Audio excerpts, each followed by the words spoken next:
আমার মনে হয় এই মুহূর্তে আওয়ামী লীগের এই ধরনের পরিকল্পনা থেকে সরে আসা উচিত। কারণ এই মুহূর্তে যে ব্যক্তিটা রাষ্ট্র ক্ষমতার প্রধান চেয়ারটায় বসে আছে, প্রধান উপদেষ্টা ডক্টর ইউনূস, তিনি কে? আমেরিকার খুবই মিত্র। আমেরিকার সাবেক প্রেসিডেন্ট থেকে শুরু করে, নোবেল লয়ের থেকে শুরু করে, আমেরিকার যতগুলা নামি দামি বা হাই প্রোফাইল ক্যারেক্টার আছেন, প্রত্যেকের কাছে একটা শ্রদ্ধার মানুষ, একটা আইডলিজমের মানুষ, একজন রেসপেক্টেবল মানুষ। তো সেই মানুষটা নিয়ে যদি মার্কিন যুক্তরাষ্ট্রে এত আর্লি আপনারা এই ধরনের পরিকল্পনা করেন, সেটা কি হবে? হিতে বিপরীত হবে। এটা হইতে পারতো, ধরেন বিএনপির সরকার ক্ষমতায় বসছে, তারেক জিয়া তিনি যাচ্ছেন মার্কিন যুক্তরাষ্ট্রে, 2-1 বছর দেশ চালাই ফেলছেন, তখন হয়তো আওয়ামী লীগ একটা ইস্যুতে এইভাবে এই পরিকল্পনাটা বাস্তবায়ন করতো, আমেরিকানরা ভাবতো এটা ওকে। এখন এই জিনিসগুলা এর আগে শেখ হাসিনা যখন ক্ষমতায় ছিলেন, সেই ক্ষমতায় থাকাকালীন সারা পৃথিবী জুড়ে বিভিন্ন দেশে তিনি সফর করেছেন। তো বাংলাদেশের মাটিতে বৈশা আওয়ামী লীগকে নিয়ে সমালোচনা কইরা নিশ্চিন্তে ঘরে ঘুমানো, এটা আসলে একটা দুঃসাধ্য ব্যাপার হয়ে গেছিল সর্বশেষ, হাতে গোনা কয়েকজন ছাড়া।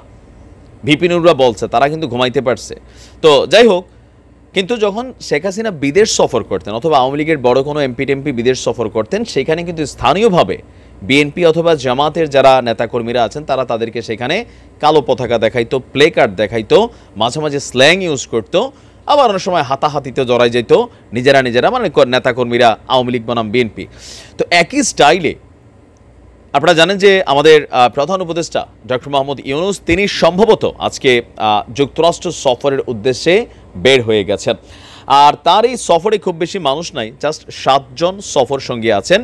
তো তিনি আপনার জাতিসংঘের একটা কনফারেন্সে ভাষণ দিবেন। আর এই ভাষণটা দেওয়ার ইস্যুতে তার যে এই যে আমেরিকাতে যাওয়া যে পরিকল্পনাটা, সেইটাকেই কাজে লাগানোর চেষ্টা করছে আওয়ামী লীগ।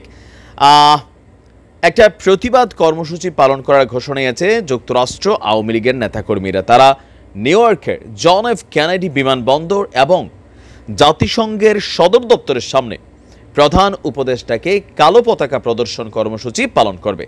যুক্তরাষ্ট্র আওয়ামী লীগের সভাপতি সিদ্দিকুর রহমান তিনি আপনার এই বক্তব্য দিয়ে জানিয়েছেন যে একটা বড় প্রতিবাদ দেখাতে চায় যুক্তরাষ্ট্র আওয়ামী লীগ। এই কারণে দলের নেতারা যুক্তরাষ্ট্র এবং আশেপাশের দেশের আওয়ামী লীগ নেতাকর্মীদের কর্মসূচিতে যোগ দেওয়ার অনুরোধ জানিয়েছেন। আগামী 24শে সেপ্টেম্বর দুপুর 2টায় নিউ ইয়র্কের জন এফ কেনেডি বিমানবন্দরের সেন্ট্রাল ট্যাক্সি হোল্ডের প্রতিবাদ র্যালি এবং কালো পতাকা প্রদর্শন কর্মসূচি পালন করা হবে। এদিকে নিউ ইয়র্কে ইউনূস সাহেবের যাওয়ার কথা আছে। আর 27 সেপ্টেম্বর সকাল 11টায় জাতিসংঘের আপনার যে সদর দপ্তর আছে, দ্বিতীয় ধাপে যুক্তরাষ্ট্র আওয়ামী লীগ এবং কি আশেপাশে থাকা বা মার্কিন যুক্তরাষ্ট্রের বিভিন্ন স্টেটে থাকা আওয়ামী লীগের নেতাকর্মীরা স্মরণকালের সবচেয়ে বড় এই প্রোগ্রামটা করবে। এখন প্রশ্ন হচ্ছে, এই প্রোগ্রামটা থেকে আওয়ামী লীগ আসলে কী অর্জন করতে পারবে? আপনি দেখেন যে মার্কিন যুক্তরাষ্ট্র ডক্টর ইউনূসকে যেই পরিমাণ সাপোর্ট করছেন, ইভেন অন্তর্বর্তীকালীন সরকার হিসেবে দায়িত্ব নেওয়ার পরে পশ্চিমা দেশগুলো ডক্টর ইউনূসকে যেভাবে অভিবাদন দিয়েছেন, পাশাপাশি বর্তমানে বিভিন্ন লুটপাটের কারণে অর্থনীতি যে ভঙ্গুর অবস্থায় আছে, সেখান থেকে বিদ্যুৎ সেক্টরের টাকা পাবলিক তো বিল দিয়েছে, টাকা গেছে কই? এই মন্ত্রী এমপিদের পেটে হান্দাই গেছে। বিভিন্ন জায়গায় যে মানে আকাশ পরিমাণ দুর্নীতি হয়েছে, সেই দুর্নীতির কারণে দেশের অর্থনীতি ভঙ্গুর। আর এই ভঙ্গুর অর্থনীতিকে টিকিয়ে রাখা যেন ডক্টর ইউনূস ক্ষমতাটাকে সুন্দরভাবে পালন করতে পারে বা রাষ্ট্রটাকে চালাইতে পারে, তাহলে এটা ডক্টর ইউনূসের জন্য যেমন সফলতা, বাংলাদেশের রাজনৈতিকভাবে একটা সফলতা। আর এই সফলতাটাকে সর্বোচ্চ পরিমাণ সাপোর্ট দিচ্ছে কিন্তু মার্কিন যুক্তরাষ্ট্র প্লাস ইউরোপীয় ইউনিয়নের যে দেশগুলো আছেন।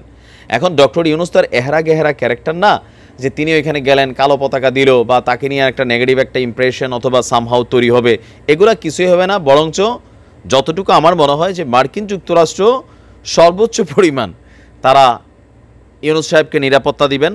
আর এই ধরনের কর্মসূচিতে তিনি যেন কোনো ধরনের ঝামেলা না পড়েন, সেটি স্থানীয় প্রশাসন কর্তৃক ম্যানেজ হবে। এখন আওয়ামী লীগ সেখানে যাবে, তো বিএনপি তো ঘোষণা দিতে পারে, জামাতও ঘোষণা দিতে পারে যে আমরাও এখানে দাঁড়ামো।